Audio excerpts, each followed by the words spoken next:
Bonjour et merci infiniment de nous recevoir encore chez vous en ce jour. Rencontre et échange, nouveau numéro. Bienvenue donc à ce rendez-vous de décryptage de l'actualité telle qu'elle se passe chez nous au Togo. Nous allons encore une fois revisiter notre processus électoral qui a pris fin avec la proclamation des derniers résultats des doubles scrutins du 29 avril dernier, scrutin législatif et régional. Tout est donc rentré dans l'ordre. On connaît les résultats et donc le gouvernement a présenté sa démission. Les ministres sont en train de gérer les affaires courantes. La première assise de droit de l'Assemblée nationale a lieu cette semaine. Alors, quel bilan et quelle analyse peut-on faire de ce processus électoral qui a pris fin, qui a emballé les Togolais depuis le début de cette année 2024? Pour en discuter, nous sommes entre confrères ici sur ce plateau. Je reçois pour vous, à ma droite, Firmin Tekouagbo. Vous êtes journaliste, chroniqueur politique. Merci à cette invitation. Bonjour Gérard Wilson, merci de m'avoir invité. C'est cela. Vous avez accepté d'échanger avec votre confrère Didier Assogba. Vous êtes directeur du journal Togo Brick News, ça, Point Info. Un journal en ligne, n'est-ce pas? Oui, un journal en ligne. Merci d'abord Gérard pour la considération et l'invitation. C'est un honneur de faire ma première apparition dans cette émission. Ah bon? Et je crois que c'est le début. C'est ça, c'est un plaisir partagé, oui.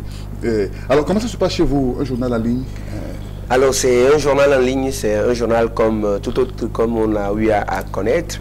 Et avec l'évolution donc de la technologie et surtout des humains, des personnes qui tendent à devenir des objets connectés avec des smartphones à la main, des ordinateurs sur la table.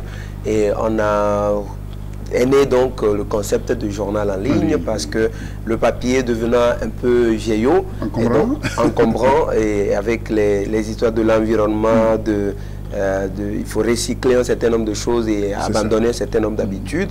Donc est né le concept de journal en ligne, d'abord en Occident avec le concept de pure play, c'est-à-dire qu'on offre tout sur une seule et même plateforme en ligne. Et après, il y a eu des démarcations. Et donc aujourd'hui, on a la presse en ligne, la radio en ligne, la télévision en ligne. Et donc oui, un journal en ligne, c'est un journal écrit. Donc comme on écrit, au lieu d'aller imprimer, vendre. Oui, au lieu d'aller imprimer, vendre, faire la distribution, tout le processus et le temps que ça prend, on préfère plutôt mettre en ligne directement, publier les articles au fur et à mesure qu'on les reçoit. Ça a l'avantage d'avoir de la rapidité dans la livraison de l'information. C'est instantané, n'est-ce pas? C'est instantané. Donc le lecteur, une fois connecté, a la possibilité d'avoir accès à toutes les actualités au fur et à mesure que les actualités se construisent et avancent. Et donc on n'a pas besoin d'attendre demain matin pour avoir un journal sorti de l'imprimerie pour découvrir une information qui se passe aujourd'hui. Très bien. Mais vous êtes chroniqueur politique, hein? Qu'est-ce que ça veut dire, hein? Parce que un chroniqueur politique, c'est ce journaliste-là qui donne son point de vue sur un sujet donné. C'est vraiment différent de l'éditorialiste.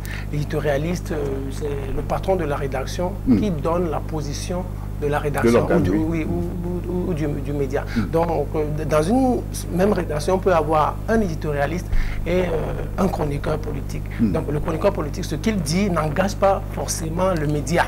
Donc, c'est juste son point de vue de façon engagée, avec un certain nombre d'éléments et d'analyse. C'est ça. Et justement, c'est pour ça que je vous ai donc invité pour votre regard sur l'actualité. Nous sommes en fin de processus électoral. Depuis le début d'année, le Togolais a été emballé par ce doux scrutin du 29 avril. C'est fait maintenant. Et cette période de post-électorale est-elle comparable à une autre qu'on a déjà vue? Non, ce n'est pas tellement comparable. Oui, je sais, bon, par le passé, il y avait des violences post-électorales, il y avait des violences. On peut comparer une partie au passé à ce que nous avons connu. La première chose, c'est par rapport aux violences. Il n'y a pas eu de violence, il n'y a pas eu assez de contestation féroce cette fois-ci. Mais la deuxième chose, à ce niveau, c'est toujours les mêmes chansons par rapport avec l'opposition. De par le passé, l'opposition a toujours contesté les résultats, ce qui est normal. D'ailleurs, même Donald Trump a toujours contesté les résultats. Jusqu'aujourd'hui. Jusqu'aujourd'hui. 4 ans après, oui. 4 ans après. L'opposition a toujours fait des recours. De par le passé, l'opposition a toujours parlé d'irrégularité, de bourrage, de fraude. De par le passé. Cette année aussi, nous avons encore vécu la même chose. Sauf que ce n'est pas trop féroce, c'est pas trop violent comme de par le passé. Et de par le passé aussi, la population véritablement s'impliquait et tout ça. Et bien cette année, bon, les gens se disent, bon, c'est la même chanson, on en est fatigué. Depuis le déroulement du vote, hein, oui, on n'a pas senti cette participation massive hein, dans le bureau de vote. C'était fluide, quoi. Oui, c'était fluide. Bon, la CENI s'est justifiée en disant qu'elle a multiplié les bureaux de vote pour qu'il n'y ait pas d'encombrement, pour que tout se passe. Puisqu'il est question d'un double scrutin, ce qu'on n'a jamais organisé, une première. Oui. Exactement. Donc la CENI s'est justifiée, mais l'opposition dira qu'il n'y a pas eu de participation. Et aussi, bon, dans certaines contrées, dans certaines localités, on a vu que la participation a été très faible. Par exemple, dans le Grand Lomé, quand on voit un peu les résultats proclamés par la CENI, on a vu que la participation n'a pas été au grand jour. Donc, mais globalement, on a eu une participation de plus de 60%. Parce que dans certaines zones, il y a eu des participations de 80%, 97%. Donc, c'est un peu relatif. C'est ça. Alors, Didier, nous parlons de cette période post-électorale. Comment la qualifier?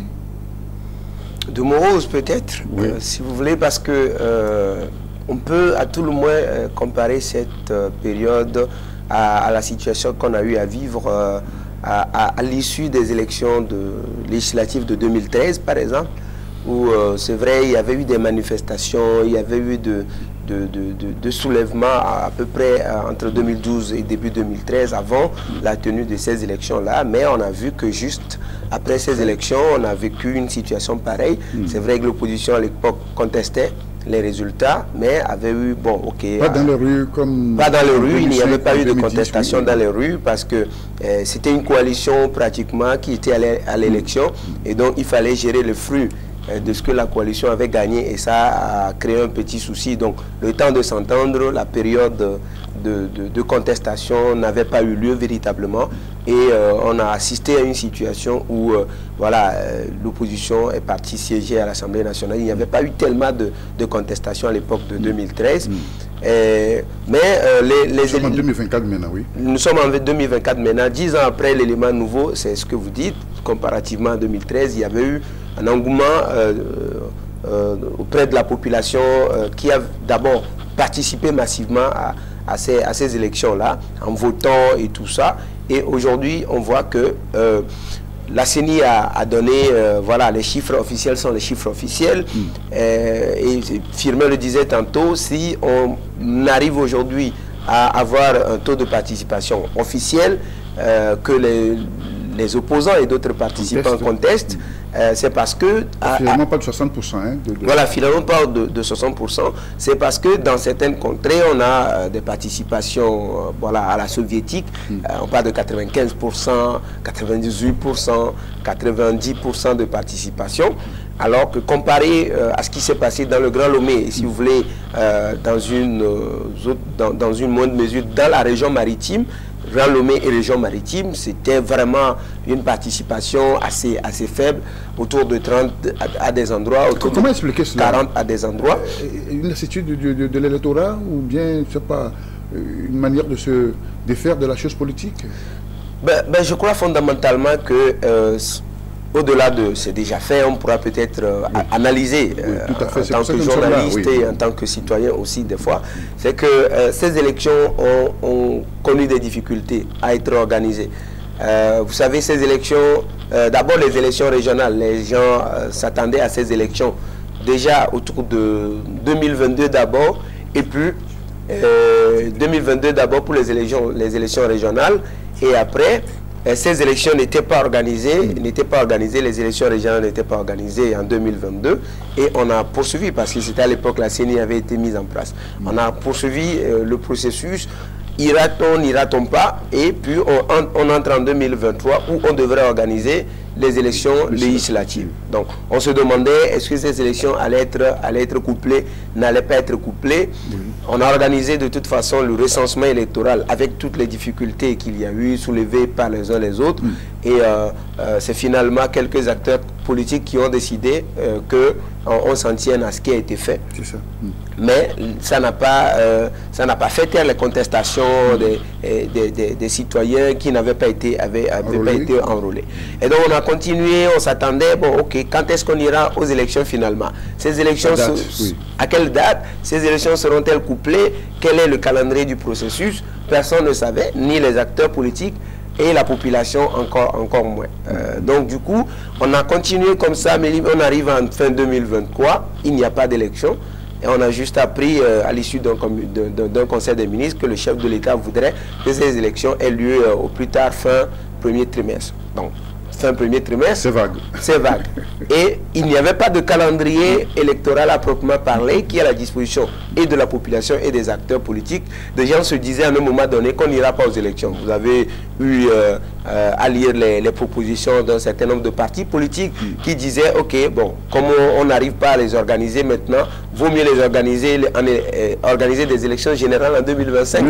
Et certains, oui, quand on a eu des reports et les deux premiers reports de ces élections-là, les gens se disaient, bon, ok, peut-être il va y avoir des assises politiques avec la contestation de fin de mandat de l'Assemblée nationale par des acteurs politiques. C'était un peu du brouillard qu'il fallait dégager pour voir clairement si on allait à ces élections. Et puis finalement, les élections ont eu lieu. Il n'y a pas eu assez de temps de préparation de la part et des acteurs politiques qui devraient à leur tour préparer la population à participer véritablement à ces élections, parce qu'à un moment donné, nous-mêmes journalistes, on s'est dit qu'il n'y aura pas élection jusqu'à ce que la dernière date ne soit fixée et que les élections aient lieu. Donc ces élections ont connu, dans l'organisation, peut-être qu'on dira que c'est le temps qui a commandé tout ça, mais peut-être pour le prochain processus, les autorités devraient réfléchir à comment on met à la disposition de tous les acteurs, y compris des citoyens, un calendrier, un chronogramme bien connu, comme on en connaît dans d'autres pays, un chronogramme bien connu des élections qui permet à chacun d'être préparé pour cela. Moi, j'ai l'impression que voilà, les élections en avril, à l'intérieur du pays, d'où moi je viens par exemple, le jour de l'élection, que j'ai appelé, plein de personnes étaient parties au champ, n'étaient pas revenues. C'était la saison des pluies. C'était la saison des pluies, le début de la saison saison des pluies, et des gens étaient partis au champ vivement, jamais pour travailler. Et donc ça a été le cas à plusieurs endroits, sauf à des endroits où c'est pas la première saison de culture et tout ça, et vers le nord du pays où des gens pouvaient encore être disponibles à la maison pour aller voter. Donc je pense fondamentalement que le processus et le chronogramme qui n'était pas connu a causé du tort à un certain nombre d'acteurs. Et puis la programmation même, les deux premiers reports ont peut-être fait dire à la population que bon, finalement peut-être on n'ira pas, ou que bon, même si on y va, vous connaissez la chanson déjà. Donc je pense que à l'avenir, et le pouvoir et l'opposition ont le devoir de travailler à ce que la population soit préparée pour les élections, pour qu'on évite, parce que le risque avec le désengagement politique, les sociologues politiques vous diront que le risque c'est de créer l'illégitimité des pouvoirs ou des institutions qui vont naître. C'est vrai, les chiffres officiels diront 60%, 50% et tout ça, mais au fond, au sein de la population, vous aurez ce sentiment d'illégitimité et de ce comportement de défiance envers les autorités qui sont sorties généralement des élections où il n'y a pas beaucoup de participation. Oui, Phimé, on réfléchissait un peu sur le fait de participation à des endroits du pays. Oui, moi je voudrais dire deux choses. La première chose, c'est, moi je peux parler d'un certain désintérêt, comme Didier l'a dit tout à l'heure. Il disait qu'il a appelé un certain nombre de personnes qui vaquaient librement à leurs occupations, alors que c'était le jour du scrutin. Oui, puisque le vote n'était pas obligatoire. Hein? Oui, le vote n'a jamais... Au Togo, le vote n'a jamais été obligatoire, c'est la démocratie. Sauf qu'on nous demande de respecter les valeurs civiques, c'est un droit. C'est également un devoir. Mais en tout état de cause, ça n'a jamais été une obligation. Donc, vous voulez, vous votez, vous ne voulez pas, vous ne votez pas. Donc, ce désintérêt, on l'a constaté, parce que moi, je connais plein de personnes qui ne sont pas allées voter, pourtant, ils ont le cas d'électeurs. Ils ont avancé quelle raison sur moi, ils disent, bon, on n'a pas le temps, peut-être ça sera toujours la même chose. Moi, il y a quelqu'un qui m'a appelé, que j'ai appelé, qui m'a dit, non, moi, je pense à mon boulot, moi, je n'ai pas, moi, je suis au chômage, cette élection, ça va me rapporter quoi? Il y a des gens qui ont dit cela. Ils ont des cartes d'électeurs, mais ils ont décidé de ne pas aller voter. La deuxième chose, c'est ça aussi, une certaine hésitation au niveau du pouvoir public qui n'a pas été ferme par rapport au chronogramme avancé. Donc les dates ont toujours été reportées. Ça a beaucoup joué, ça a influencé, impacté le milieu politique. Et aussi à ce niveau-là, il y a aussi cette affaire de constitution. Dont l'opposition s'est véritablement saisie pour ne pas avoir du temps nécessaire. Au point d'oublier l'essentiel, c'est ça l'opposition. Au lieu de, en fait, c'est la communication qui fait une élection. Si vous ne communiquez, c'est comme on va le dire, un spécialiste de la com politique a dit aucun bilan ne fait gagner une élection. C'est la com politique qui fait gagner une élection. Donc l'opposition en réalité, arrivé à un moment donné, a passé plus de temps sur cette histoire de constitution, on ne veut pas de cette constitution, alors qu'il y avait cette échéance. C'est quand même légitime, en mettant du temps sur cette constitution qui a surpris tout le monde. Hein. Oui, c'est légitime, mais sauf qu'il fallait mesurer les enjeux. La constitution, elle est là, on va toujours la contester, mais les élections, c'est pour telle date. De l'autre côté, le parti uni n'a pas perdu du temps sur la constitution. Le pouvoir demandait à ce qu'on organise des consultations, ça se poursuivait. Mais 48 oui, 48. Et l'opposition, de son côté, au lieu de prendre ce temps ou de profiter de ce temps pour appeler à aller voter, n'a pas fait cela. Moi, je me disais, moi, en blanquant, que bon, c'est comme cette histoire de constitution a essayé de créer une certaine diversion. On vous éloigne de l'essentiel. Pour vous distraire. Donc, l'opposition s'est véritablement distraite et a laissé l'essentiel. C'est pour cela que beaucoup... et pour conclure, je voudrais dire aussi que aujourd'hui, c'est la capitale. On dit que la capitale a toujours été pour l'opposition. Le fief. Le fief. Même de par le monde, la capitale n'a souvent pas été pour le parti au pouvoir. Mais cette fois-ci, il y a beaucoup qui étaient pour l'opposition, mais qui aujourd'hui se sont abstenus d'aller voter parce qu'ils sont véritablement fatigués de certaines actions, de certains comportements, de certains leaders de l'opposition. Alors finalement, ces élections ont lieu. Il n'y a pas eu de boycott. L'opposition classique traditionnelle a participé à ce scrutin. Une avancée démocratique, une maturité politique. Parce que malgré tout ce qu'on a relevé lors du découpage électoral, les histoires d'un enrôlement, alors finalement l'opposition a décidé d'y aller. Pas comme en 2018, il a tiré forcément le son de ce boycott actif de 2018. C'est normal. Vous savez, le boycott de 2018 a beaucoup joué dans la balance à ces élections. Une opposition parce qu'absente à l'Assemblée nationale, parce que déjà le pouvoir également a accusé l'opposition pour ce boycott-là. Non, oui, pour ce boycott, mais pour cette histoire de constitution. C'est ça. C'est l'argument mis en avant par plusieurs dignitaires du pouvoir, c'est que voilà, c'est la faute à l'opposition. Oui, c'est quand même un peu bizarre cette façon de se défendre, mais des dignitaires du pouvoir ont dit, voilà, si nous faisons ça, c'est la faute à l'opposition. Donc allez plutôt sanctionner l'opposition parce que si elle avait été aux élections législatives de 2018, elle aurait eu beaucoup de députés ou du moins une minorité de blocage et notre constitution ne pourra pas passer. Mais c'est parce qu'elle n'a pas été qu'aujourd'hui, nous avons la latitude de faire tout ce que nous faisons. Bon, même si ce que nous faisons n'est pas bien, c'est la faute à l'opposition des fois. C'est un peu quand même, mais il faut quand même dire que ça a beaucoup pesé sur l'opposition ce boycott de 2018 parce qu'elle n'était pas présente à l'Assemblée nationale.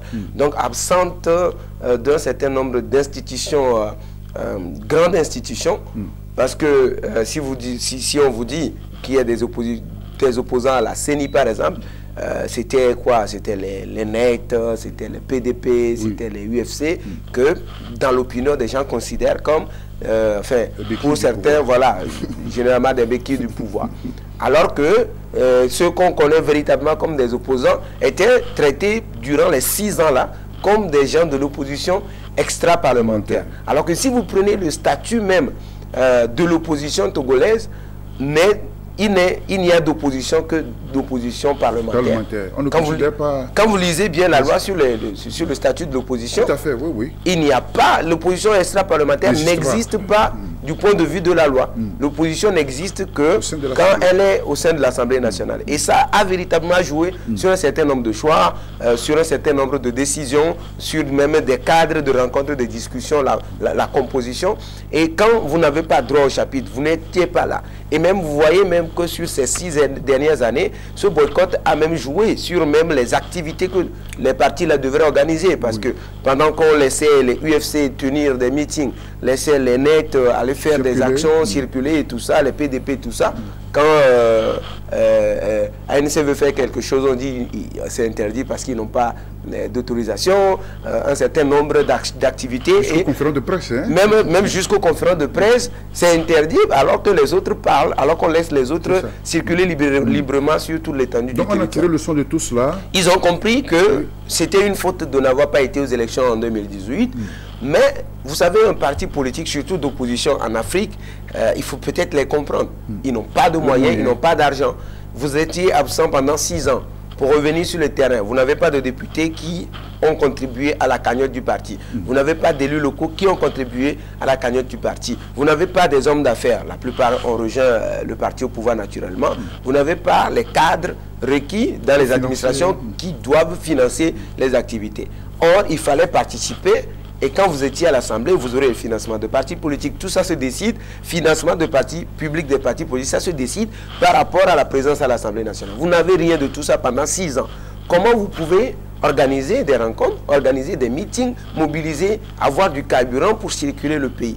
Ça a joué et des gens ont peut-être décidé, c'est sur la base, encore toute connaissance de cause, d'y aller cette fois. Sauf que le manque de préparation, le manque de moyens financiers face à un pouvoir, vous avez vu la campagne du parti au pouvoir, face à cette armada et tous les moyens déployés, un parti d'opposition qui n'a aucun moyen, qui veut seulement compter sur la bonne volonté des citoyens, ne pourra pas remobiliser sa base en si peu de temps, en 2 semaines de campagne, ne pourra pas, en manque de moyens, remobiliser sa base électorale. Donc ça a véritablement joué. Je salue quand même, il faut quand même saluer cette maturité. Il n'y a pas eu de boycott. Vraiment, bon, il y a certains ont boycotté, les PNP, les MPDD, tout ça ont boycotté. Mais bon, ceux à qui on s'attendait ont quand même participé. C'est vrai que le résultat n'est pas... même au vu des sondages officiels que le pouvoir même a commandité, ces résultats sont complètement en déphasage avec les sondages ou ceux à quoi on s'attendait. Mais on va s'y habituer et peut-être qu'on est dans un régime parlementaire maintenant. Le pouvoir offrira un peu plus d'occasion aux partis de s'organiser pour mieux jouer le rôle de cette nouvelle constitution. Un mot sur la participation de l'opposition à cette élection. Alors, vous demandez tout à l'heure si c'était agi de maturité. Moi, je ne parle pas de maturité, moi je parle plutôt de la pression. Vous savez, moi je vous dis... La pression de quel côté? La pression du côté de la population. Qui a mis la pression sur l'opposition? L'opposition. Moi, moi je ne pense pas que l'opposition, dans sa globalité, excepté quelques cadres, excepté quelques leaders, dans sa globalité, je ne pense pas que l'opposition est véritablement mûrie. Oui, c'est la population qui dicte des lois. Parce que l'opposition, tout ce qu'on lui a toujours dit, elle ne le fait pas. Elle ne mûrit pas, en fait. Pourquoi l'opposition a pu participer à cette élection? C'est parce qu'elle a commis cette bourde là où, ce qu'elle-même qualifie d'erreur monumentale, en boycottant les législatives de 2002. Et de 2002. D'abord, tout d'abord. Tout est parti de là. Oui, on a boycotté les législatives et après, le RPT a complètement contrôlé l'Assemblée et a modifié la constitution de 1992. Après, on a dit que c'est une erreur monumentale. En 2018, on demande à l'opposition de participer et l'opposition boycotte. Alors que bien avant, quelques années plus tôt, c'est cette opposition qui disait que non, c'était une erreur monumentale de n'avoir pas participé, d'avoir boycotté. Est-ce que pendant cette tranche de temps, est-ce qu'on peut dire que cette opposition a véritablement évolué? Je ne pense pas. Est-ce qu'on peut dire que cette opposition a véritablement mûri? Je ne pense pas. Donc cette opposition, aujourd'hui, c'est parce qu'il y a une certaine pression et la population dit maintenant cette fois-ci il faut aller parce que vous n'étiez pas là. C'est pour cela qu'on a modifié la constitution de 1992 en 2002. Vous n'étiez pas là, c'est pour cela qu'on est en train de passer à une nouvelle république. Donc il faut y aller. Donc fondamentalement, c'est la pression qui oblige l'opposition à participer aux élections. Mais ce qui est normal, n'est-ce pas? Non, mais ce qui est normalement, si l'opposition avait véritablement mûri, on ne devrait même plus participer ou avoir ces histoires de boycott. Pourquoi? Moi je dis l'opposition ne mûrit pas, parce qu'on mûrit quoi? on mûrit avec les idées, on mûrit avec le temps, on mûrit avec des idéologies. Mais l'opposition, moi je ne pense pas qu'elle ait une certaine idéologie. L'idéologie de l'opposition, c'est quoi? L'idéologie, c'est que Faure Gnassingbé doit quitter le pouvoir. Et depuis 1990, c'était Yadema tout d'abord qui devait quitter le pouvoir. Mais Yadema est parti naturellement, mais le système est toujours là. Aujourd'hui, on parle d'une nouvelle constitution. Au lieu de peut-être de demander à ce que le texte soit disponible, ou soit dans vos mains, on dit non, c'est Faure Gnassingbé là qui ne peut pas partir. La tenance là, c'est zéro, ça, on n'aura pas la tenance. Donc l'opposition, toute sa politique autour d'une personne. C'est Mandela qui dit souvent qu'on ne combat pas une personne, c'est tout un système qu'il faut combattre. Parce que quand vous combattez une personne, la personne, elle peut partir, mais le système sera toujours là. La preuve, le général Yadema l'a toujours combattu. Mais Yadema, c'est lui qui a créé le système. Il est parti, mais le système est là, encore plus fort et plus puissant. Donc l'opposition a toujours tourné sa politique autour d'une personne. C'est pour ça que nous ne pas. Moi, je ne parle pas de maturité d'opposition. L'opposition togolaise, globalement ou majoritairement, n'a jamais mûri.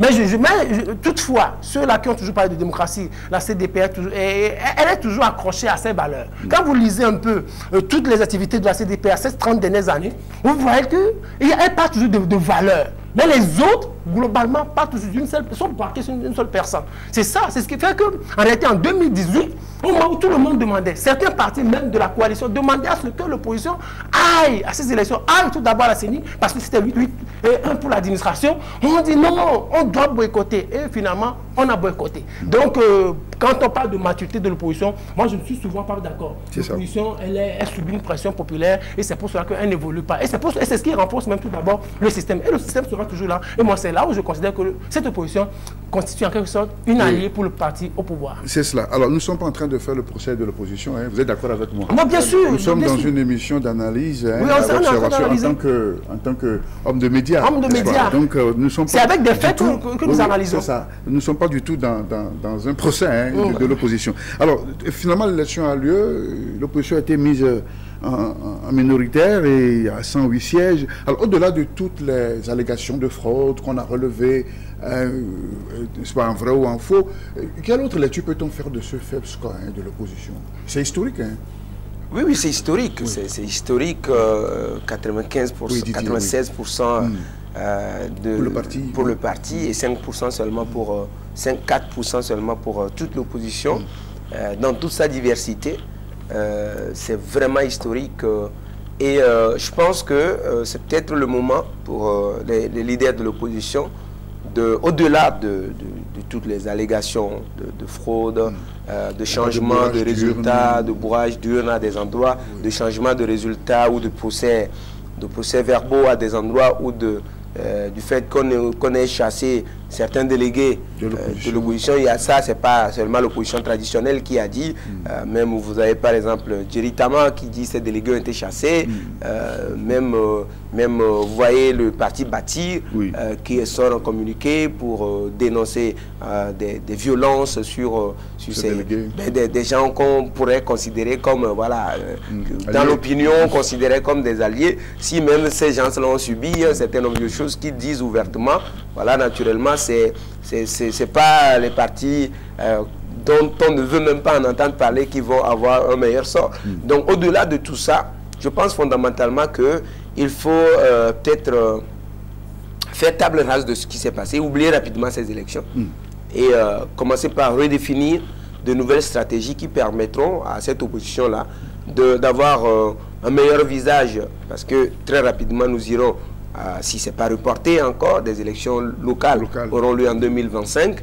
Et donc, pour renouveler les conseillers municipaux et tout ça, donc on va élire des maires. Je pense que l'opposition, dans son ensemble, doit se retrouver, redéfinir des stratégies qui permettent de reconquérir des espaces perdus courant cette élection. Quand vous analysez les chiffres, c'est pas... S'il y avait eu véritablement de la participation, peut-être on aurait d'autres choses actuellement à faire valoir. Et même les chiffres qui sont sortis de ces élections-là, c'est parce que le mode du scrutin, c'est la proportionnelle à la plus forte moyenne, pas au plus fort reste, à la plus forte moyenne. Donc les gens, ça trompe souvent. Certains pensent que c'est proportionnel au plus fort reste, Alors que quand c'est proportionnel à la plus forte moyenne, vous avez peut-être le plus fort reste, mais quelqu'un peut avoir la plus forte moyenne avec moins de voix peut-être. Tout cela mérite de la pédagogie. Hein. Oui, mais il n'y a pas de pédagogie. Je crains même que plusieurs acteurs même de l'opposition ne maîtrisent pas le mode du scrutin. Et quand vous voyez à des endroits, des chiffres auraient peut-être donné un député à des partis d'opposition par endroit. Mais puisqu'on utilise la plus forte moyenne, ben, vous avez peut-être le plus fort reste, mais c'est la plus forte moyenne qui l'emporte et vous n'avez pas donc de députés. Et c'est ça qui a joué à plusieurs endroits. Sinon, à des endroits, on a vu des partis d'opposition qui ont eu quand même de bons chiffres qui pourraient leur permettre d'avoir. Et si on ajoutait les voix de toute l'opposition dans plusieurs circonscriptions, il pourrait peut-être avoir un député glané, un sur deux par endroit. C'est là aussi on accuse aussi le découpage électoral, le découpage en effet. Oui, mais le découpage électoral, qu'est-ce que les gens voulaient dire? Ceux qui sont au pouvoir savent pourquoi ils font le découpage. Et vous n'allez pas dire à celui qui est au pouvoir de faire un découpage en faveur de l'opposition. Ils font un découpage qui les arrange naturellement, avec des critères peut-être qui les convoquent et qui les arrangent. Ils savent véritablement que ça les arrange. Peut-être que dans une moindre mesure, ils vont justifier, mais ne demandez pas au pouvoir de faire un découpage qui avantage l'opposition. Celui qui est au pouvoir veut le garder, ne veut pas le perdre, donc faire des découpages en fonction. Et donc je crois que c'est à l'opposition maintenant de comprendre que ce découpage, une fois qu'on l'a dit, on l'a dénoncé, d'illégal et tout ce qu'on a dit, et que rien ne changera, il faut peut-être s'organiser derrière, avoir peut-être des alliances électorales à des endroits. Quand on arrive par exemple dans la région de Savane, on a vu le parti Adi, dans la région de Savane, Adi qui a quand même fait peur un peu au pouvoir, à des endroits, à Saint-Cassé, à Outi par exemple. Adi aurait pu gagner, même dans Toun, à un moment donné, on donnait un député à Adi avant que les choses ne changent finalement. Et donc du coup, si les autres partis avaient soutenu Adi là-bas, et qu'à des endroits, les partis se soutiennent, et qu'ils définissent définissent clairement une stratégie sur le parti le mieux implanté dans tel milieu, dans telle préfecture, dans telle zone, je pense qu'ils auraient quand même fait un meilleur score. Mais une fois qu'on aura dit ça, on connaît également notre opposition togolaise, une opposition foncièrement divisée et firmée par tout à l'heure de combat de personnes. Naturellement, au lieu de combattre le système au pouvoir, les gens se combattent entre eux. Ils se combattent eux-mêmes d'abord. Qui doit être le chef de file? Qui doit être ici? Qui sera qui? Et les gens se combattent, se détruisent d'abord. Et pendant ce temps, c'est le pouvoir qui continue de s'enraciner et de devenir plus fort. Et c'est dommage. Donc il faut que les gens aient un peu de courage de se départir des carcans de couleurs politiques au sein de l'opposition pour dire, pour une fois, est-ce qu'on peut jouer comme une équipe face à l'autre équipe? Absolument. Oui, Fumain. Ce que je peux dire, par rapport à ces résultats, c'est comme ça n'a jamais été une surprise. Même avant les élections, moi je tablais sur 100 députés pour réunir. Parce que sur ces 15 dernières années, le paysage politique togolais a véritablement évolué. Regardez, je vous donne un exemple. En 2007, aux législatives 2007, l'opposition seule pouvait avoir, ou l'UFC seul pouvait avoir 9 députés sur 10 à l'époque, à Lomé. Je ne sais pas si vous vous rappelez, 9 sur 10. Mais est-ce que ces dernières années, est-ce que l'UFC a véritablement travaillé pour garder ces 9 sièges-là? Non. Vous savez, la carte électorale du Togo a évolué. Je parle du Grand Lomé. Maintenant, allons par exemple dans le Cloto, par exemple. Dans le Cloto ou dans Kpélé, il y avait une grande partie pour l'opposition à l'époque. Mais ces dernières années, c'est Uni qui a beaucoup plus émergé dans ces zones-là. Quand vous quittez là, vous allez dans Plateau Est. Plateau Est, à l'époque, dans le 2007, 2010, 2015, peut-être, il n'y avait même pas les Cuigans. Il n'y avait pas les Cuigans. Les Cuigans n'a jamais... Il n'y avait pas les Fombo, Sénat, il y avait... C'était... Une partie était pour l'opposition. Mais ces dernières années, les Cuigans ont émergé dans cette zone. Vous partez de là, vous allez dans le Yoton. Dans le Yoton, le quart seul pouvait avoir 3 sièges sur 3. Mais aujourd'hui, est-ce qu'il y a de nouvelles figures du quart qui ont émergé à ce niveau? Non, c'est Uni qui a plutôt émergé là-bas. Maintenant, vous allez dans le Vaud. Dans le Vaud, à l'époque, les APV pouvaient tabler peut-être 1, 2, 3 députés. Mais ces dernières années, de nouvelles figures APV n'ont pas émergé là. C'est Uni qui a émergé fortement avec la première ministre Victoire Tomega Dogbe. Donc, vous allez un peu plus au nord. C'est la même chose, c'est la même danse. Au moment où UNI se rajeunit, au moment où UNI se remet à reconquérir d'autres territoires qui appartenaient à l'opposition s'amenuise, l'opposition s'autodétruit, l'opposition baisse de ton. Donc c'est pour ça que quand vous voyez, en réalité, quand vous voyez tout ça, avant même le 29, vous vous dites, et si vous avez un bon sondage, vous dites qu'à cette allure-là, l'opposition n'aura pratiquement rien. Et je pense que c'est ce qui s'est dessiné. Et ce qui est encore surpris, c'est le Grand Lomé. Vous allez dans le fief de l'opposition, mais UNI, moi je me suis amusé à me balader un peu, et j'ai eu certains contacts, mais UNI a fait des résultats impressionnants qu'elle ne pouvait, ou que le RPT ne pouvait avoir en 2007 ou en 2010. C'est extraordinaire. Et c'est pour ça que moi je dis, si on accuse UNI, le parti au pouvoir, d'avoir fraudé peut-être à l'intérieur, est-ce que aussi dans le Grand Lomé on a fraudé? C'est ça la question fondamentale que je me pose. Est-ce que vous allez dans le Golfe, quand par exemple UNI a des résultats extraordinaires, UNI a battu l'opposition à ce niveau. Vous allez dans Baie, UNI bat. Vous allez à Guanivé, UNI bat l'opposition. Mais nous sommes dans le Grand Lomé. Mais qu'est-ce qui s'est passé? Et c'est pour ça que je dis, je m'amuse en disant que si l'opposition se dit, oui, on m'a fraudé, on a fraudé les résultats, on m'a volé. Est-ce que dans le Grand Lomé aussi, UNI a fraudé? Ça veut dire, dans le Grand Lomé, UNI a 11 sur 14. C'est impressionnant. Si, dans votre propre siège, on vous bat facilement comme ça, qu'en serait-il du fief de ceux-là qui s'opposent à vous au pouvoir? Donc, l'opposition doit, comme Didier l'a dit tout à l'heure, l'opposition doit se réorganiser. C'est une question de réorganisation et de travail sérieux. Bien, merci. Et alors, qu'est-ce que UNI va faire de sa victoire, cette écrasante victoire? S'imposer de façon hégémonique comme la première force politique et oublier, n'est-ce pas, cette partie des citoyens qui a la mise en minorité. Mais qu'est-ce que UNI va faire? Ils l'ont déjà dit. Et quand on gagne, on gouverne. Ils vont gouverner. Et je présume que gouverner, c'est prévoir.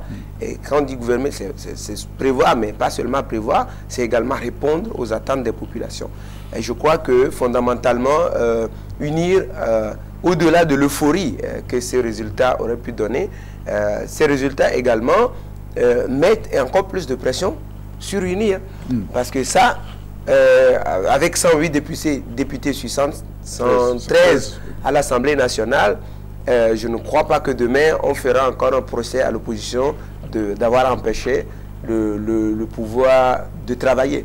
Là, maintenant, ce à quoi les Togolais doivent s'attendre, c'est que ceux qui ont 108 députés puissent travailler véritablement à résoudre... Ils doivent prouver ça, hein? Oui, qu'ils prouvent sur le terrain, l'implantation d'abord, et puis s'ils sont véritablement implantés un peu partout sur le territoire, donc on répond aux besoins de tous les jours des populations.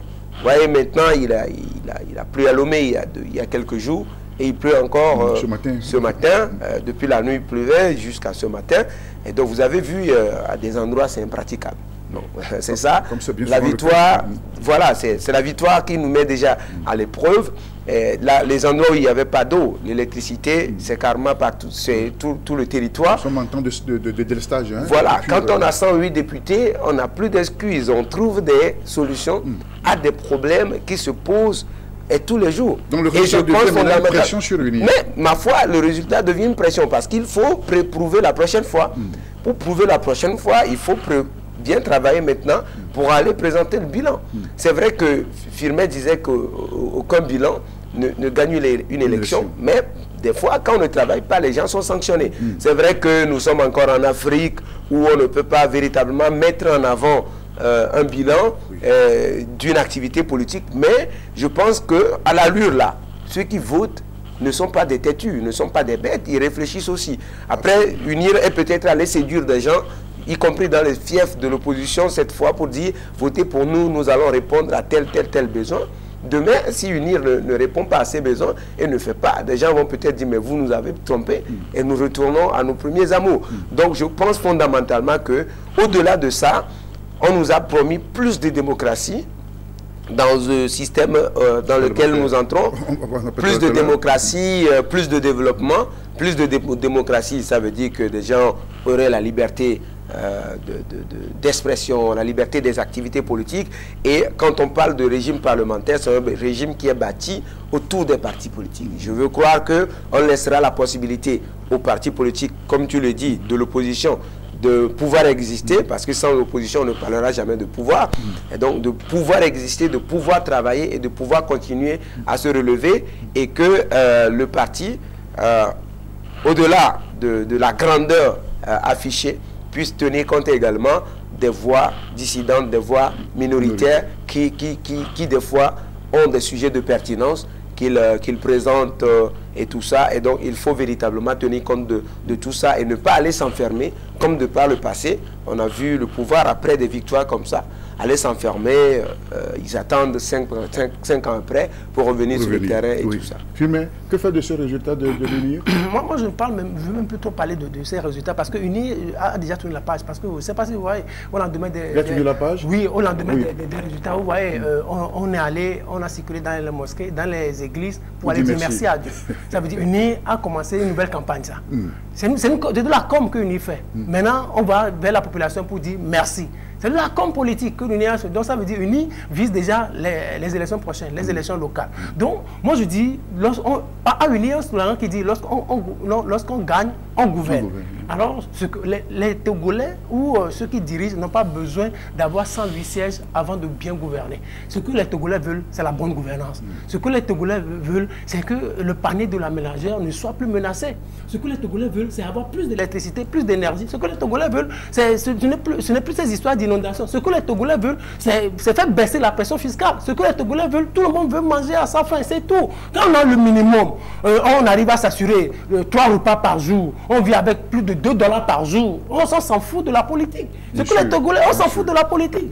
On s'en fout de la politique. Donc c'est ce que moi j'attends de lui. Moi je ne veux même pas parler de résultats. On n'a pas besoin de politique avant que ceux qui dirigent bien le pays, gouvernent bien le pays. Parce que c'est l'UNI même qui le dit. Lorsqu'on gagne, on gouverne.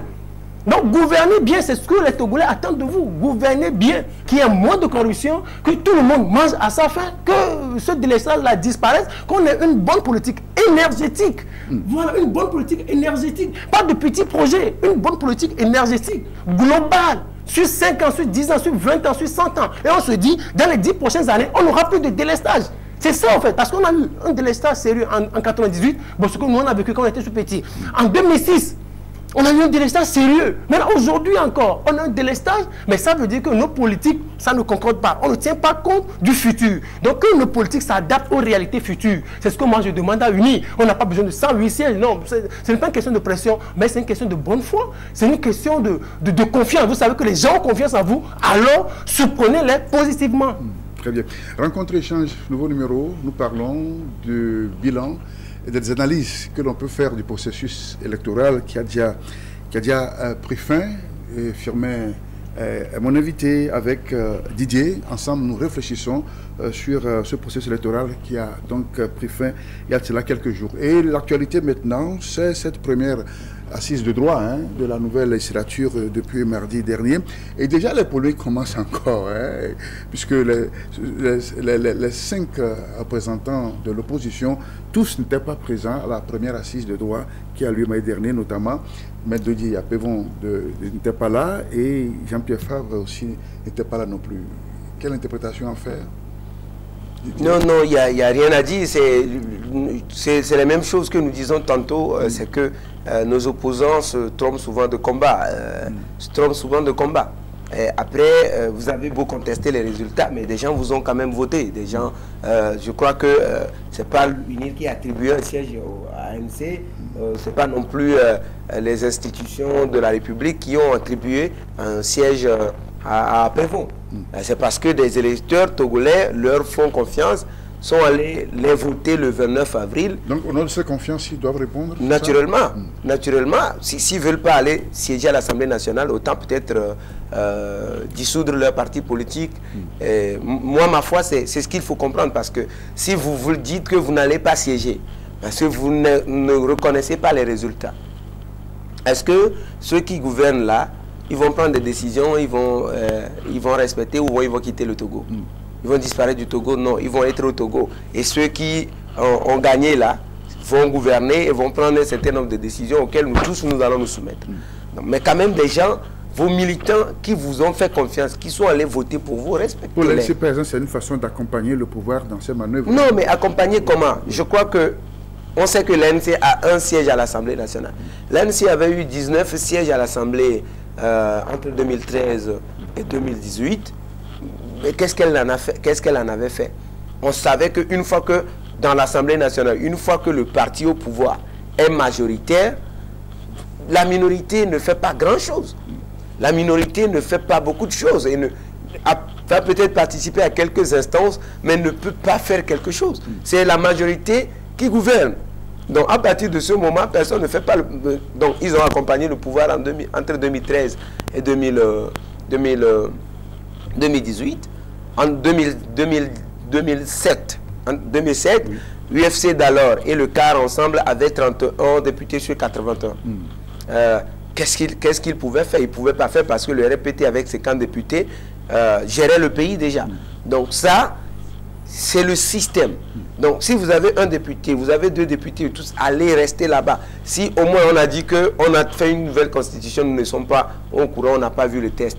Le seul député de l'ANC qui est peut-être là-bas aurait pu, si l'ANC avait un député dans l'Assemblée, il aurait pu nous donner le document, Le test est déjà sorti, hein? Oui, non, actuellement le test est sorti, mais je fais juste une analyse. Donc je crois qu'il faut, ma foi, moi je ne sais pas sur quelle stratégie des gens se basent, mais c'est une stratégie qui n'aura aucun effet. Un député qui ne siège pas, ou 2 députés qui ne siègent pas sur les 113, je ne sais pas quel effet ça aura. Ça n'aura rien. Les gens vont même oublier cette histoire. Mais je conseille à nos grands frères, enfin nos papas de l'opposition, d'aller plutôt siéger et de regarder, d'être comme des observateurs, de regarder et de vouloir devenir peut-être informer régulièrement leur base sur ce qui se fait à l'Assemblée nationale. Ça permettra, ce sera également une occasion d'éduquer leur base et les militants. Et comme je disais tantôt, n'est d'opposition au Togo que l'opposition parlementaire. Si l'ANC siège à l'Assemblée nationale, l'ANC sera considérée comme d'opposition parlementaire et ça va peser. Ça va peser dans beaucoup de choses. Dans la reconstitution de la CENI, dans la reconstitution d'un certain nombre d'institutions, ça va beaucoup peser. Mais boycotter, si vous boycottez, ben les gens vont vous boycotter. Et je présume que s'ils boycottent, quand on serait en train de recomposer la CENI, ben, qu'est-ce que les gens vont dire? Quel argument ils mettront en avance? C'est ça. Alors déjà, Mme Adjamagbo de l'MP faisait part, dès la première assise, de quelques couacs, lorsqu'il était en train de rédiger le règlement intérieur de l'Assemblée nationale. Oui, bien évidemment. Est-ce que ça vaut encore la peine de... Oui, bon, est-ce qu'on peut le lui reprocher? On ne peut pas, parce que c'est la politique qu'elle est en train de faire. Oui, pour Didier, on doit siéger. Oui, on doit siéger obligatoirement. Vous savez, êtes du même avis? Oui, bien évidemment. Vous savez, ceux-là qui disent aujourd'hui qu'ils ne reconnaissent pas les résultats. Vous savez, Jean-Pierre Fabre est maire. Sur quelle base il est maire? C'est sur des élections, c'est pas, ou ce sont des résultats des élections locales qui l'ont fait maire, vrai ou faux? Est-ce qu'il reconnaît ces résultats-là? Jean-Pierre Fabre a été chef de file de l'opposition dans ce pays.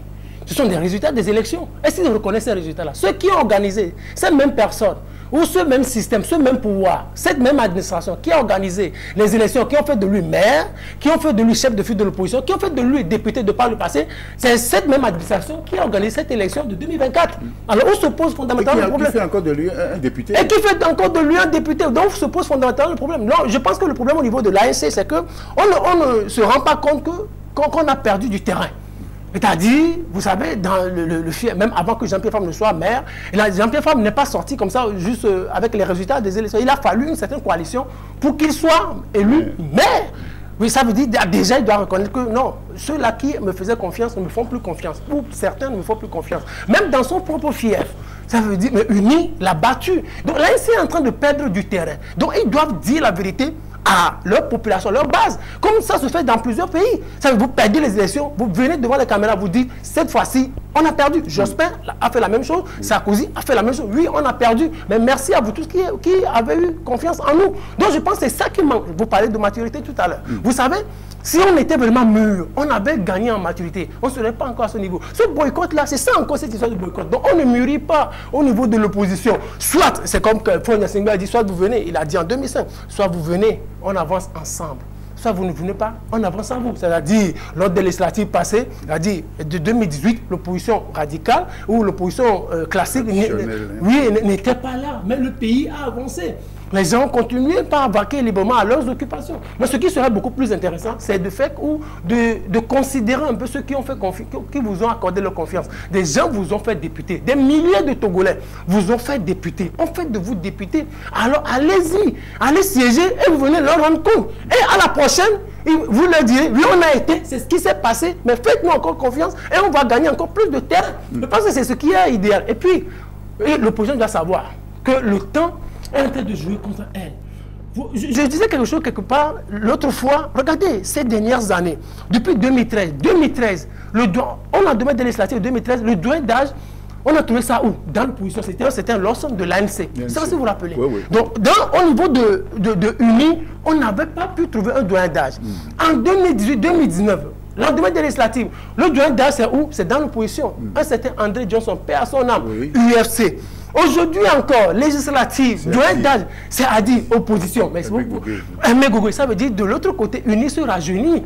C'est-à-dire les vieux sont en train de se retirer au niveau de UNI. Mais dans l'opposition, c'est toujours la vieille classe. Donc ça ne répond plus aux réalités modernes qu'on a connues depuis les années 90. Depuis les années 90. Donc un renouvellement de la classe politique pour toi s'impose. S'impose obligatoirement parce que la plupart de ceux qui votent aujourd'hui ne connaissent pas cette opposition-là. La plupart de ceux qui votent aujourd'hui sont nés en 98. Vous naissez en 98, vous avez 26 ans. Vous naissez en 2000, vous avez 24 ans. Quand vous voyez, la plupart de ceux qui votent, c'est des jeunes. Donc ils ne connaissent que UNI. C'est pour cela que je vous ai dit tout à l'heure, c'est la communication qui fait gagner une élection. Donc des gens ne connaissent que UNI.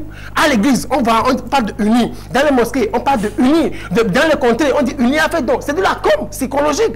Donc les jeunes ne connaissent que ça. Donc quand vous venez parler à un jeune de applaudir, tout ça là, non, les gens ne se retrouvent plus. On parle de conférence nationale, les gens ne se retrouvent plus. On parle de c'était à Gbebo, les gens ne se retrouvent plus. C'est l'histoire politique de notre pays. C'est l'histoire, on doit en parler, et on doit l'enseigner. Vous ne voyez pas, par exemple, en France, mais vous croyez que c'est pour rien que Sarkozy a demandé à ce qu'on change de nom à UMP. Entre temps, c'était RPR. Maintenant, après, c'est quoi? C'est UMP. Et maintenant, c'est les Républicains. Parce que les jeunes ne connaissent pas ça. Quand on parle de certain général de Gaulle, c'est l'histoire. Mais les jeunes veulent connaître Macron. C'est pour ça que beaucoup lui ont fait confiance. Mais c'est les jeunes ensemble. Alors, ensemble, donc en marche. Ouais, c'est ça, en marche. En marche. Donc, ensemble, on est là. Donc, les jeunes ne connaissent pas Macron. C'est pour ça que le PS a dégringolé ces dernières années. Les jeunes ne connaissent pas Mitterrand. Donc, c'est comme ça la politique évolue. Donc, UNI a su bien faire la chose, a quitté tout d'abord le RPT pour devenir UNI, et maintenant pour s'adapter aux réalités modernes, pour s'adapter à la technologie, pour s'adapter aux réseaux sociaux. Mais au niveau de l'opposition, c'est toujours la même chanson. On a volé, on a fraudé, mais le pays avance. Et le pays avance, ça va. Didier, alors, renouvellement de la classe politique de l'opposition? Oui, je crois. Vous y pensez aussi? Je crois, mais je faisais cette analyse avec... ceux qui sont là n'ont pas démérité. Hein. Je faisais cette analyse avec quelqu'un il y a quelques jours. Je disais, oui, c'est vrai qu'on dit renouvellement de la classe politique de l'opposition s'impose, mais après, ça ne se décrète pas. Il faut qu'on ait des jeunes au sein des partis politiques pour les mettre... pour leur confier des responsabilités. Et je m'amusais à poser la question à la personne.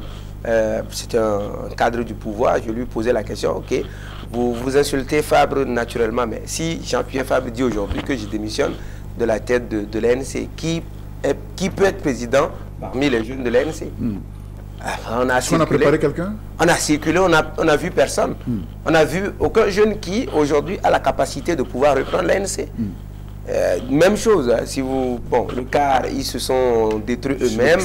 L'UFC, bon, c'est détruit également. FDR, si après vont dire aujourd'hui, ok, je laisse FDR, je vais m'occuper de mes activités. Qui là-bas? Qui est vraiment jeune aujourd'hui? Est-ce que même ils ont préparé quelqu'un dans ce sens? Oui, bon, même s'ils n'ont pas préparé quelqu'un. Après, la politique, c'est d'abord une question de conviction et d'engagement. Est-ce que les jeunes aujourd'hui ont encore de la conviction et de l'engagement politique? Je crois que non. C'est ça. Je crois que non, parce que même ceux qu'on présente comme jeunes aujourd'hui du côté du pouvoir et qui travaillent aujourd'hui à montrer un autre visage du pouvoir, c'est pour la plupart des gens qui étaient des radicaux hier. C'est pour la plupart des gens qui, après, bon, finalement, devant le fait accompli, n'ont plus le choix que de rejoindre l'autre bord, parce qu'ils doivent se refaire, ils doivent, voilà, on est en train de vieillir, on est en train de dépasser la jeunesse, il faut quand même se refaire un peu une santé, il faut se réaliser dans la vie. Mais vous voyez, j'ai donné vous prenez quelques têtes de liste de unir aux élections dernières. Vous les avez une fois vus, les gens là, à un meeting de UNIR? Non. Il y a la plupart des gens qui étaient tête de liste de UNIR à plusieurs endroits, par exemple à Lomé par exemple. Vous avez vu, monsieur, on a une fois à un meeting de UNIR, porté t-shirt, casquette, tout ça. Non, la première fois qu'on l'a vu, on attend son nom avec UNIR, c'est qu'il est tête de liste. Et c'est après d'avoir été fait tête de liste qu'on l'a vu dans certains meetings, même pas à tous les meetings. On l'a vu dans quelques meetings. Et puis, timide, hein. Voilà. Mais c'est des gens là comme ça, c'est des cadres du pays, c'est des gens qui ont les moyens et tout ça. Mais au sein de l'opposition, tous les cadres ont quitté l'opposition pour rejoindre le pouvoir. Dans l'administration, l'opposition a qui? Dans le secteur privé, les hommes d'affaires, alors que faire l'opposition, c'est se sacrifier sa vie et sacrifier aussi ses moyens. On insulte les Fabre, les AP, tout ça, mais ils ont fait campagne avec leur propre argent. Hein. Le financement public de la campagne n'est arrivé qu'à 3 jours avant la fin de... Oui, donc du coup, ils ont fait argent avec le peu de moyens qu'ils ont. Combien de jeunes aujourd'hui au Togo ont un peu de moyens pour reprendre ces partis d'opposition, pour les dynamiser et pour challenger avec le pouvoir. Donc ça, c'est... Oui. On insulte les vieux, d'accord, on est tous d'accord que des fois, ils ont fait beaucoup de fautes, mais il faut quand même le reconnaître. On les insulte, il ne faut pas dire... Non, bon, oui, voilà, c'est une manière de parler. C'est une manière de parler. Il faut quand même leur reconnaître le mérite, un peu comme tu le dis, et reconnaître également qu'il y a un peu un souci d'engagement politique, même des jeunes aujourd'hui, qui sont tous intéressés par le bling-bling, pour aller, voilà, il faut se réaliser, les gens, il faut, si on est dans une IRA, on aura de l'argent, et ils ont tous déserté le parti d'opposition. Et donc, à partir de ce moment-là, vous voulez refonder l'opposition avec qui? Avec quel jeune aujourd'hui? Si tous les jeunes n'ont leurs yeux que pour de l'argent et pour le bling-bling, personne ne veut souffrir. C'est pertinent ce que vous développez, Didier. Alors, très rapidement, le gouvernement a démissionné, et donc les affaires courantes sont en train d'être gérées. Les manœuvres, sûrement, sont en train de se faire, si elles ne sont pas encore au point. À quoi faut-il s'attendre avec le schéma de ce régime parlementaire? Non, deux choses. La première chose, il faut savoir que la Constitution de 1992 n'est pas encore totalement partie. Parce qu'on parle de transition d'un mois, d'un an. Oui, parce que nous sommes dans la phase transitoire. Ça veut dire qu'on va toujours faire appel à certains usages de la Constitution de la 4e République. Par exemple, ce qui s'est passé l'autre fois à la session de droit, c'est sur la base de la Constitution de 92, mais progressivement, on tend vers la 5e République. Et après un an, c'est fini. Toutes les institutions seront mises en place. Donc, est-ce que ça veut dire qu'on va faire une élection encore législative? Non, je ne pense pas. Ou présidentielle en 2025? Parce que le mandat de Fort court jusqu'en 2 février 2025. Oui, bien évidemment. Je ne pense pas qu'il y aura encore une élection en 2025, c'est fini. Les élections qu'on aura en 2025, si on arrive à suivre le calendrier, ce sera les municipales. Maintenant, aujourd'hui, on a besoin d'un an pour faire partie, pour dire certainement au revoir à la Constitution de la 4e République. Maintenant, pour le régime parlementaire, bon, je pense que tout le monde l'a déjà. En fait, c'est un régime, moi je me dis, quand j'ai lu le texte, j'ai été un peu déçu. J'ai été un peu déçu parce que, vous savez, quand moi je m'amuse un peu avec les régimes, j'ai compris que tous les États qui ont adopté le régime ont adapté leur constitution à leur réalité. Le régime présidentiel, le régime français, tout ça. Et aujourd'hui, le régime parlementaire qu'on a connu, c'est avec un président qui a le droit de dissolution et un président qui nomme le premier ministre chef du parti majoritaire. Mais ce régime parlementaire que nous avons... C'est plutôt le contraire, c'est l'Assemblée. C'est l'Assemblée, c'est-à-dire le président de la République n'a pas ce droit au Togo de dissoudre l'Assemblée. Et le président n'a pas non plus le droit de nommer président du Conseil, chef du parti majoritaire. Celui est devenu ou devient chef, président du Conseil, le chef du parti majoritaire à l'Assemblée nationale. C'est selon la nouvelle Constitution. Donc, sans être lui-même un élu. Oui, sans être même un élu. Donc, j'ai compris qu'à ce niveau, il y a une certaine confiance. Il y a une question de confiance.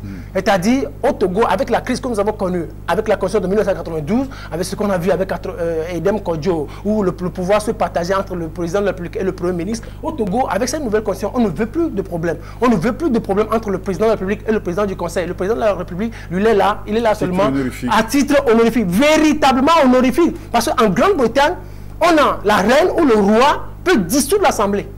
La reine ou le roi non premier ministre chef du parti majoritaire. C'est des pouvoirs forts. C'est pour ça que je dis en réalité que quand on parle de régime parlementaire, mais le président ou la reine ou le roi ou le monarque a des pouvoirs sérieux. Parce que vous imaginez quand le président de la République ou le roi n'est pas d'accord avec le Premier ministre, il dissout l'Assemblée, il le révoque à tout moment. Ce qui n'est pas notre cas. Ce qui n'est pas notre cas. Bon, je pense que cette constitution va être moins chrysogène parce qu'elle s'adapte à la réalité togolaise, à la réalité politique togolaise, surtout avec ce que nous avons connu. Ça veut dire au niveau, à l'avenir, on ne veut pas qu'il y ait des problèmes fondamentalement entre le président de la République qu'on va élire, que les deux chambres vont élire par le Congrès, et le président du Conseil. Le président du Conseil, c'est lui le patron de la République. Un point très. Un point très. Bien, merci. Alors, on va ouvrir une petite parenthèse, hein. Le temps file rapidement là. Cette démission de Jerry Tama, hein, du net, hein, qui dit au revoir, adieu carrément à la scène politique togolaise. Il y a beaucoup de choses qui circulent sur les réseaux sociaux. Alors, comment vous l'appréciez, vous, Didier? Mais je crois que les mois à venir vont bien nous renseigner, parce que je crois qu'on est sorti des élections législatives avec beaucoup de déceptions dans plusieurs camps, qu'on soit des centristes, qu'on soit des radicaux et tout ça. Il y a beaucoup de déceptions après ces élections, mais laissons le temps que les émotions passent et puis on verra ce qui va se passer dans la suite. Parce que M. Tama serait déçu. Oui, ma foi, il est déçu. Parce que M. Tama, il devrait déjà plus être président de son parti politique parce qu'il avait dit qu'il allait faire 2 mandats à la tête de son parti politique pour mettre quelqu'un d'autre. Après, ça ne s'est pas fait parce qu'il n'a peut-être pas trouvé quelqu'un pour le remplacer. Et là, il dit qu'il démissionne et que le premier vice-président du parti va diriger. Oui, diriger jusqu'au prochain congrès. Qui va prendre le parti? Oui, pendant que lui-même, il dit carrément que oui, il sort de la scène politique. Oui, qui ne va plus faire de la politique. Qui va diriger le net? Le net n'a d'existence que par rapport à la personne de Jerry Tama. Comme tous nos partis politiques d'ailleurs de l'opposition. Oui, justement. Donc après, si Tama quitte la politique, qui va diriger le net? Donc peut-être qu'il vaut mieux dissoudre peut-être le net et tout ça. Si vous permettez, je vais peut-être revenir un peu sur oui, parce qu'il ne faut pas perdre du temps dessus. Je vais revenir sur la Constitution. Oui. Moi, je vais dire justement, contrairement à ce que Firmin dit, cette Constitution ne s'adapte pas à nos réalités. Oui, justement, ça ne s'adapte pas à nos réalités. C'est une constitution que des gens ont conçue pour peut-être répondre à un besoin. Il faut plutôt comprendre les choses comme ça. Le besoin, c'est la réalité. Oui. Non, le besoin, ce n'est pas la réalité, mais le besoin, c'est peut-être ce qui est à venir. C'est ce que les gens veulent voir venir. Ce n'est pas encore notre réalité. Parce que vous voyez fondamentalement ce que nous disons. Peut-être qu'il ne va pas durer, hein. On va encore commencer par la modifier, cette constitution, parce qu'il y a la nécessité, ça se fait sentir. Parce que vous dites, on a un président de la République qui est chef de l'État. Donc ça veut dire que dans les administrations, là, on aura la photo du chef de l'État. Pendant ce temps, le chef de l'État est honorifique, qui ne fait absolument rien. Et c'est peut-être le 26 avril, il va décorer quelques personnes. Et celui qui est le puissant du pays, c'est le président du Conseil.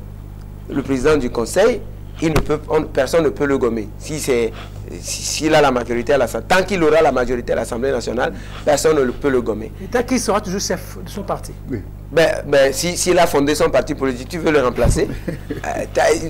Ce qu'il faut dire, c'est tant qu'il aura la majorité à l'Assemblée, personne ne peut le gommer. Et il est toujours là-bas. Peut-être, moi, les gens utilisent des mots que je ne veux pas utiliser.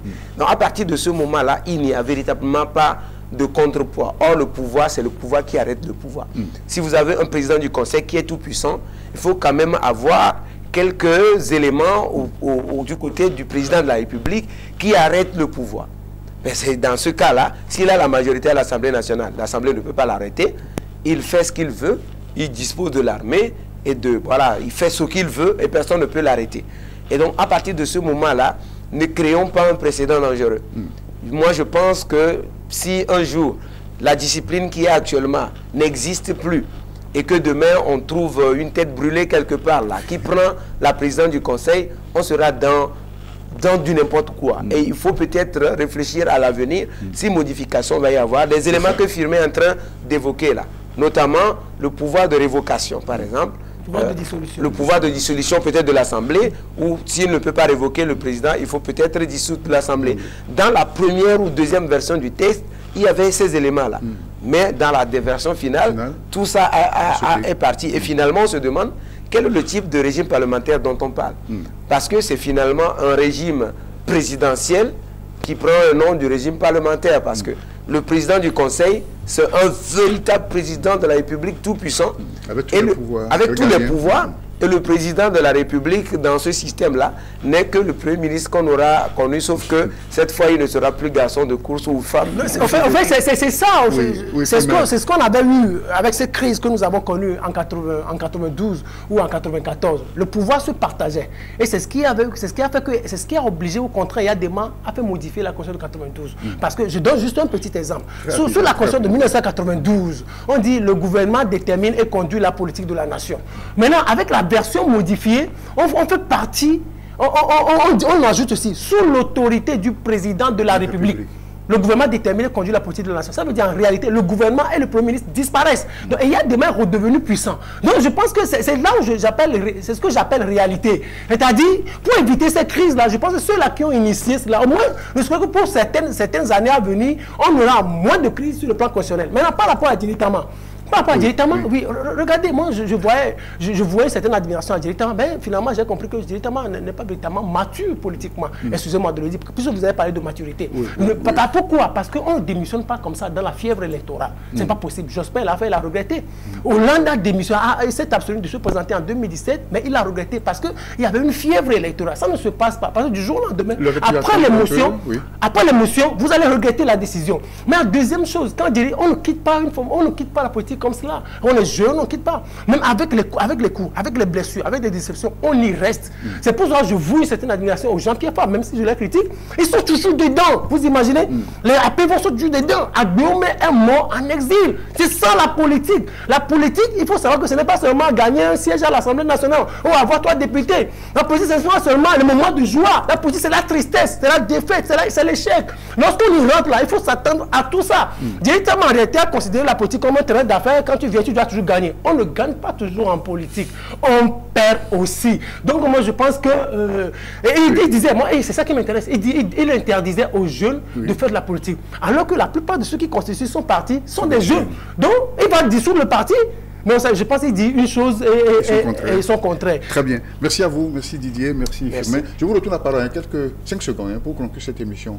Oui, je pense fondamentalement qu'il revient maintenant aux autorités togolaises de, comme on le disait durant cette émission, de maintenant véritablement se remettre au travail pour résoudre nos besoins. Les besoins de l'emploi des jeunes, les besoins de la vie chère, il y a l'électricité, il y a les inondations à Lomé autour de tout ça. On a une situation critique alors actuellement, 2 ou 3 grandes pluies durant la semaine. Ça embête maintenant les populations, on a les routes. Voilà, on nous a promis plus de développement. C'est ce à quoi moi je m'attends maintenant. Oublions l'opposition qui va aller peut-être se gérer, mais focalisons-nous sur le pouvoir pour maintenant leur réclamer ce qu'ils nous ont promis. Les résultats, le développement, plus de démocratie, et voilà, et que, bon, peut-être il n'y ait pas un peu folie de grandeur et folie de pouvoir aussi, parce qu'on a arrêté quelques jeunes ici et là. Je pense qu'on peut se passer de ces choses dans la fièvre électorale avec tout le monde qui parle de la Constitution. Il faut laisser passer un certain nombre de choses plutôt que... Voilà. J'en profite pour en appeler à l'intelligence, n'est-ce pas, des autorités pour la libération de... Naturellement, tu as compris où j'allais. Tout à fait. Oui, Firmin, je ne t'ai pas vous. 2 petites choses. Vous savez ce que les Togolais veulent, c'est manger à leur faim. C'est tout. Donc, on n'a pas besoin de ça. Le pouvoir, c'est que lorsqu'on gagne, on gouverne bien. Les gens sont satisfaits par rapport à leurs revendications, surtout les revendications sociales. La deuxième chose, on ne peut pas parler de démocratie sans opposition. Moi, je pense que l'État doit fortement financer l'opposition. Il faut l'émergence d'une nouvelle case d'opposition. Parce que le régime parlementaire, de façon classique, c'est un régime démocratique.